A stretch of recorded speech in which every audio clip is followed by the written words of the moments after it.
Welcome to Turning Point. This is a special preview program for a new series that's coming soon. This series will highlight people's personal testimonies, their turning point moments on their spiritual journeys. We hope you're blessed and inspired by this special preview program.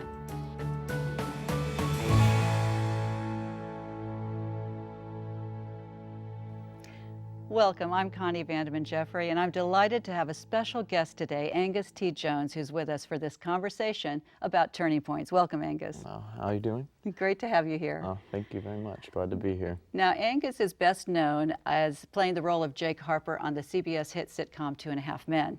He's been acting since the age of 4, but there's a real specific reason that we've invited Angus today to tell his story. And Angus, before we get started on the turning point in your life, you said you started acting at the age of 4. You were from Austin, Texas. Tell me a little bit about your background and what got you from Texas to California to a sitcom and now to the story you're about to share with us. Well, I was born in Texas, and it was Austin, Texas, where most of my family on my dad's side lives, and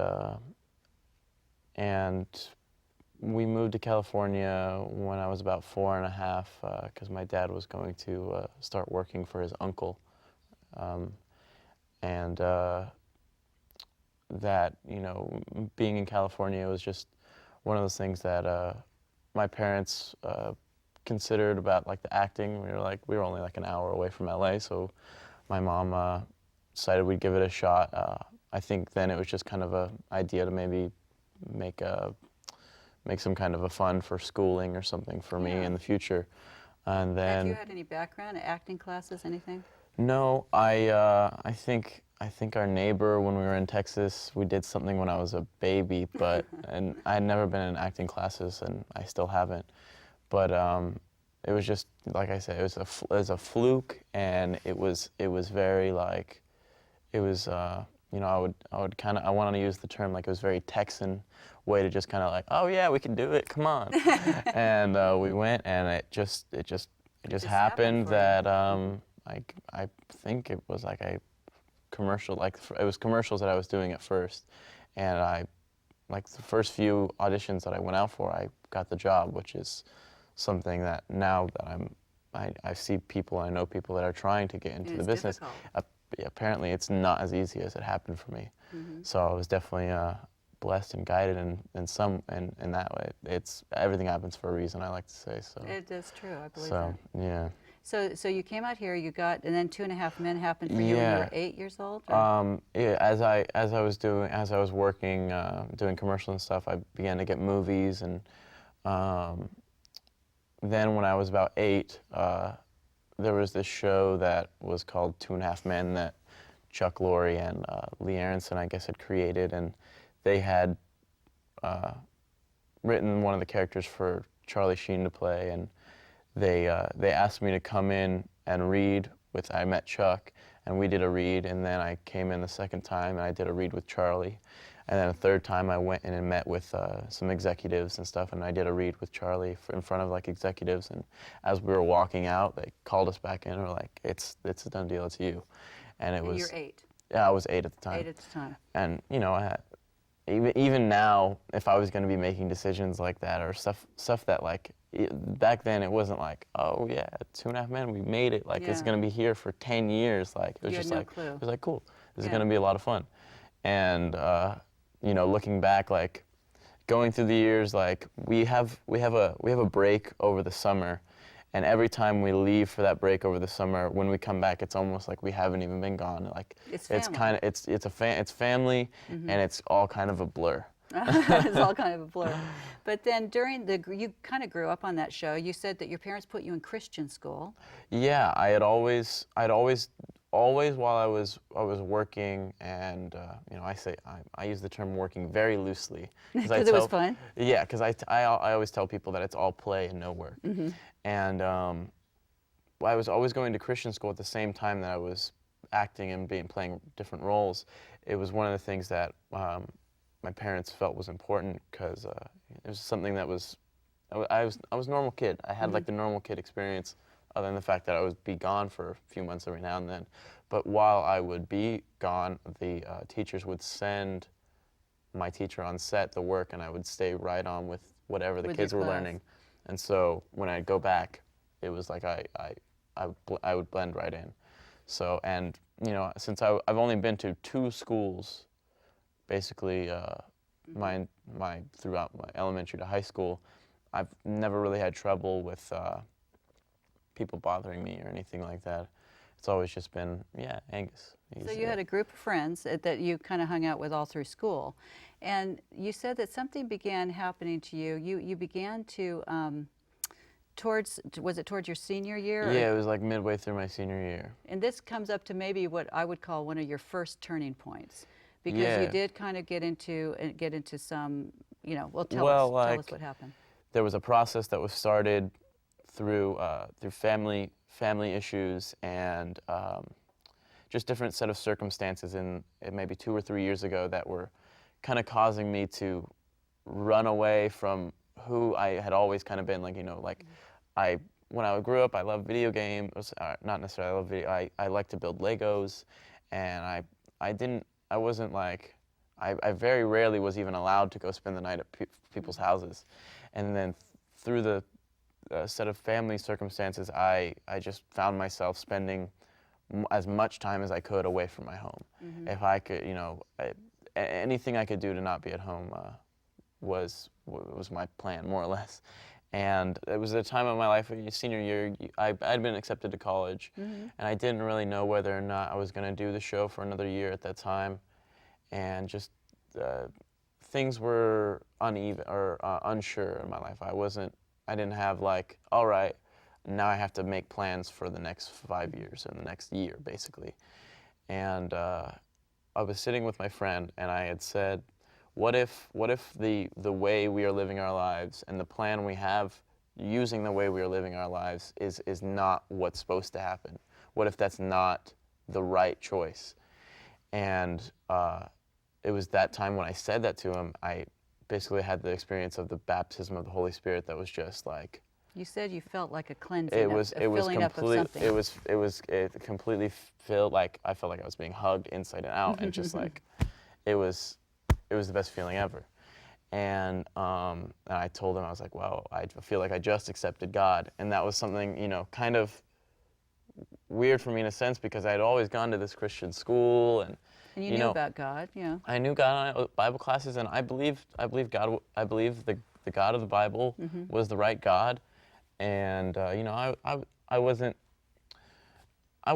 super convinced, but I had been, I was pretty confident, since that's the God that I knew growing up, that would be the God, the right God.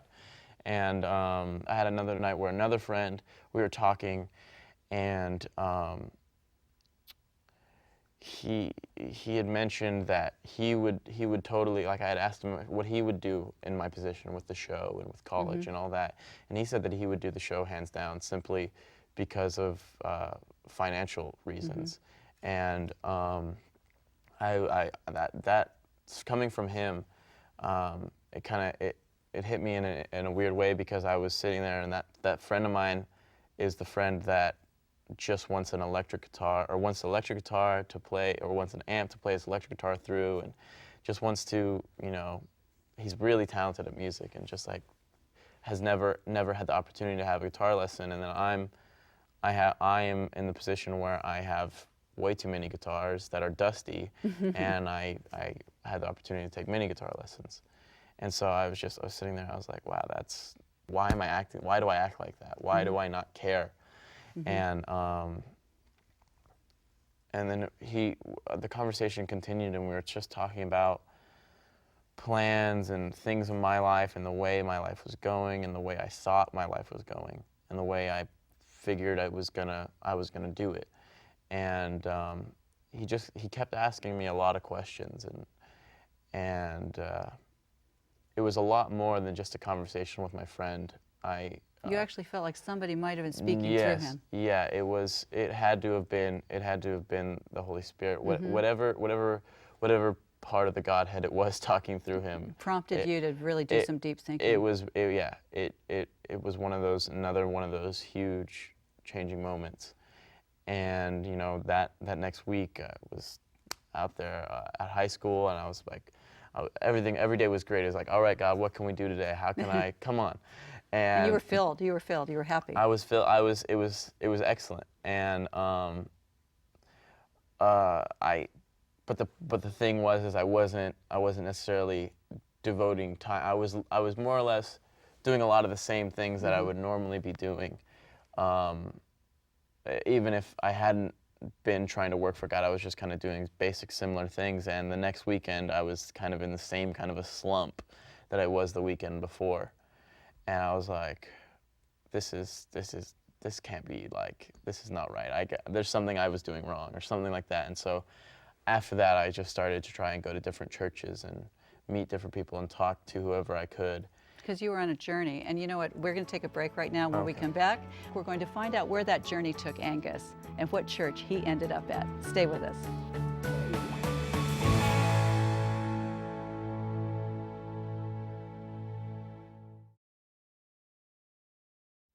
Welcome back to our conversation with Angus T. Jones on Turning Point. We're so happy that you joined us. We were just talking before the break, Angus, about you going to different churches. He was on a journey. He started searching. You had an experience, kind of God talking to you through your friends, and there was kind of a void in your life. I believe that, you know, all of us have kind of a God-shaped void until it's filled by God.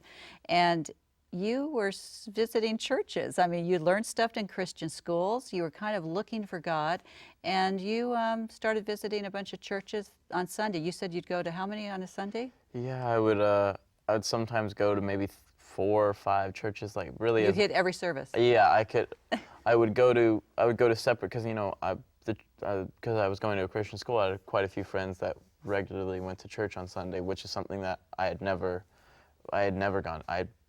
Maybe our family would go for Easter, but other than that, so I was going to a bunch of different churches, and I was really enjoying it. There was a few churches that I really liked, and there was some good messages. All the messages, like, definitely were helping me, and it was just, but it wasn't. I never really went to the church that was like, yeah, this is the people that I want to come to every week. Where you felt at home. Yeah, I didn't. I was doing a lot of learning, but not much, like, I wasn't anywhere I wanted to stay. And so, you know, I was going to churches, and I listened to this teacher named Ray Vander Laan, who I guess he's based out of Michigan, and he is phenomenal teacher that looks at historical, cultural context of Scripture. And I was listening, and in one of his tapes, he mentions the very, and maybe not even so old, but just the really traditional and the really devoted Jewish people, especially during the times when they didn't have Bibles to just throw away. When they had one Bible for the town. During that time when they would bring the Bible out, people would be, just when they would bring the Torah out, just like, and they would be so excited because the So word, sacred, yeah. they would be so thrilled to just be, the fact that the words were on the paper was just like, A big deal. he talked about women that would cry just because, and like people would, so I was looking for, I don't know, a church with just like a lot of fire, a lot of Passion, energy. yeah. And so a friend of mine had told me, and this friend was, now that I look back, he was always the friend that couldn't go out on Friday nights and couldn't really do anything until Saturday night, and like it was just always, we always kind of gave him a hard time because he never explained to us the reason for that. Was he at Seventh-day Adventist? He was. And so, or his family was, I don't know how much he was into it, but because he never talked to us about it, which I call him now and I give him a hard time because I'm like, man, like, what were you doing not telling us? And his friend had gone to a church that he said that he really liked that was kind of down the road from my house, and that church was Valley Crossroads, and It's in Pacoima, California. yeah, in Pacoima, and the first time I went there by myself a whole bunch of times before I started like have the opportunity to bring people, because like the first time I went there, I wanted to bring everyone. But I went there, and the message that the pastor was preaching was like like it was my message. Just for you. It was the situation I was in, the answer to the situation I was in. It was everything. He even said at one point, I'm speaking to someone right now. So it You're was like, hey, that's me. yeah, exactly. It was just one of those moments That's a turning point moment. Walking into that church, you know. Walking into that church, it was like right along with all those conversations I had. It was just like, yes, this is it. This is my church. And so I continued. I went to that church a whole bunch, and for like maybe about a month or so. And at the same time, every now and then I go to visit with my friends at their churches. Then another important moment. One day I was supposed to be going with my dad to work, and it just happened that I think he was leaving at like 4 in the morning, and I decided not to go. And that day at like maybe 10 o'clock or 11 o'clock-ish, the Bible worker from Valley Crossroads knocked on the door and asked if I want a Bible study, and I was like, yeah, sure. And his name is Brother Nelson? Yeah, Okay. Nelson Jones. And on my same last name, so Yeah. so we had Bible studies, and He showed up unannounced, knocked on your door, yeah, and said, do you want a Bible study? Yeah, totally. It was a surprise, and like if I had gone to work with my dad, it would have happened later, or who knows. But it just happened that I didn't. And so he started showing me things in the Bible, and we did several Bible studies, and he was just like, he was going over things that the Seventh-day Adventists know very confidently, and I was just like, wow, this makes so much more sense. This seems so much more like God than a lot of the messages that I've been learning for 12 years in Christian school. And I not to say anything bad about my Christian school. I loved going there, and I learned. I'm extremely thankful for the base knowledge that I have on just stories and concepts, and and then also I get a perspective coming from that. It's not. I'm sure that it's different for people that grow up in the Adventist church, having never known what the full truth was, and just. You're like learning it for the first time. Oh, you're learning all this. It's like you're soaking it up. I totally am, and I felt like I'm probably learned. I 100% I've learned more about God and experienced God phenomenally more than I have in my entire life just over the last few months. Wow. And when did you make your decision for baptism? Because you did get baptized Yeah, recently. I got. It happened that my dad's sisters were in town for my graduation. From high school. And I think my grandpa, family members were in town, and my graduation from high school was kind of happened. It happened that people were coming in for my graduation, and at the same time there was this kind of a revival, kind of a meeting going on at the church where Helvius Thompson was speaking. I think he's from maybe Houston, Texas, and he was speaking, and so we had like services every night, I think it was, and so it was a Friday night, and the next Saturday was my graduation, and Friday night it was basically everything had lined up to where I was able to get baptized that night. Did your family come and watch you get baptized? Yeah, I invited everyone that I could think to invite, and the people that I forgot, I felt so bad that I didn't invite them, because it's one of those things that I feel like it's a powerful thing. A pivotal moment. Especially since people that know me entire life and even go to Christian school come and see me get baptized. I don't know, like it was powerful. It was a powerful time, and a friend of mine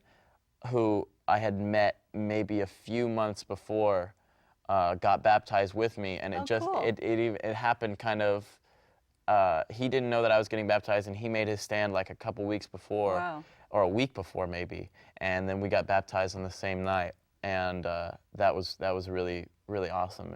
It was just really interesting because I had met him only, like honestly, like maybe a few months before, and he was same kind of situation, hungry for the truth and wanting to live the right way and do it right, and so it was awesome, an awesome experience. And now you're actually, I mean, I hear you go to prayer meeting, you have a evangelism group you go Yeah. to on Thursday nights. Yeah, Mondays and Thursdays I am a part of End Times Like These ministries. Right, and Denise Johnson, who works at the Voice of Prophecy, and she and her husband have this ministry where they actually do it Monday and Thursday nights. They do training. Yeah, I'm not sure exactly. It's not necessarily the class that we're going through right now is like we started it like a month ago, and it goes for about 2 months. And after we have an internship at a church, but they offer online courses that you can just take by mail. He says that he has people all over the United States taking his class.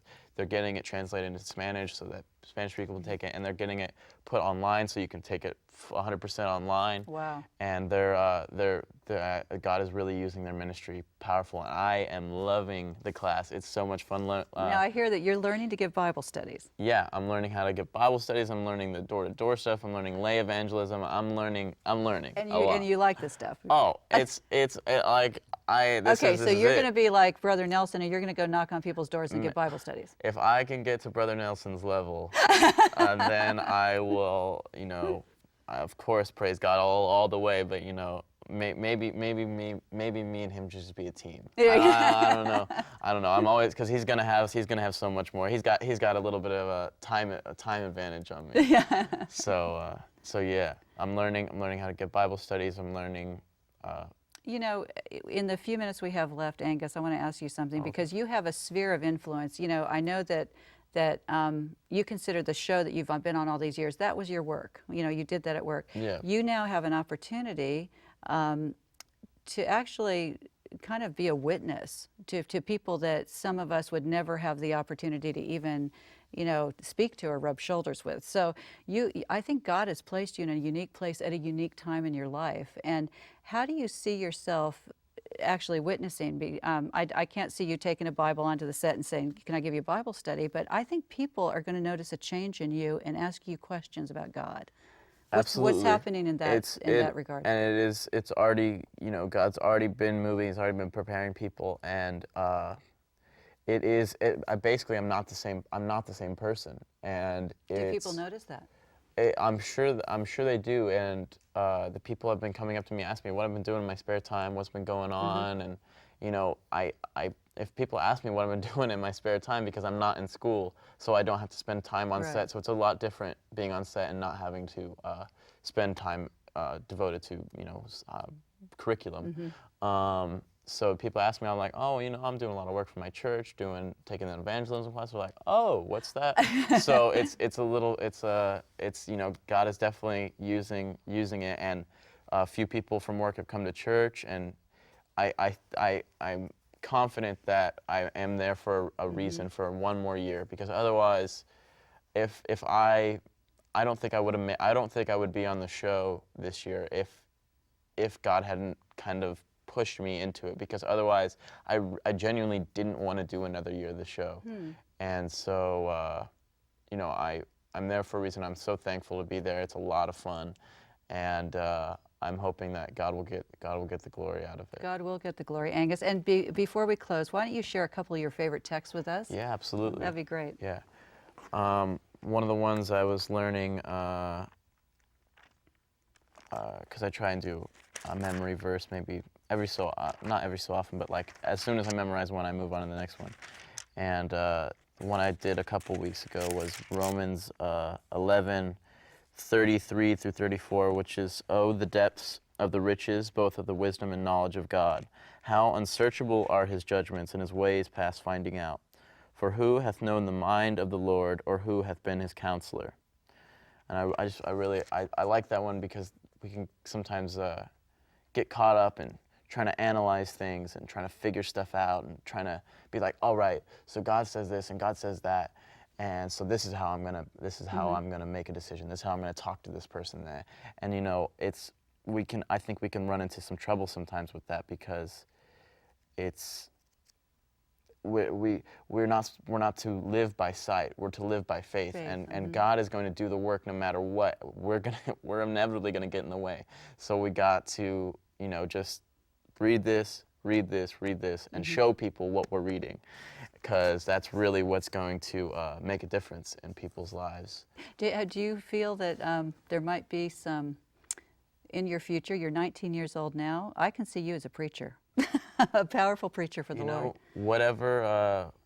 Whatever God has me do, I'm there 100%. I don't know what His plans are, and I always say if I knew what the plans were, I'd probably mess them up. So I'm just trying to stay in the middle, and Michael Johnson always uses the term, I'm going to stay in my lane. Stay in your lane, Yeah. and let God use you in your lane. Yeah.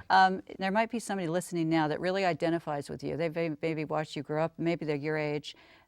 Look at the camera and just appeal to them to maybe make a decision for Jesus. What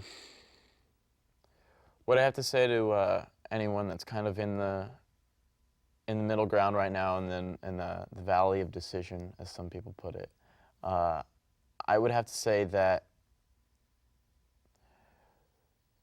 you really, and this is one thing that the pastor's been teaching on lately, is you can learn about God.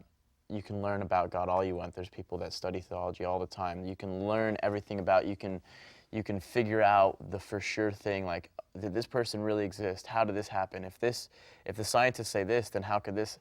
You can learn about it all you want, but this Bible and this God is the truth, and you're not going to know for sure until you just throw yourself 100% into it and start experiencing it and applying the truth to your life, because Jesus said He is the way, the truth, and the life. And I can testify to the fact that this is the life. There's Amen. honestly, my life before this was there's no life. And I'm just I'd say that it's the greatest feeling ever to not have to worry about a thing, not knowing that you're going to be taken care of, and the things of this world don't matter whatsoever. So you just got to be in God, so that He can use you to bring people to Him, because that's really what it's all about at the end of the day, is making people know God the way you know them. Because I know from my personal life, I want everyone to know how awesome He is, and how comforting it is to be a part of His kingdom work, and eventually one day get to see Him in person. Amen. Thank you, Angus, so much for being with us and Thank sharing you. your testimony. And thank you for joining us on Turning Point.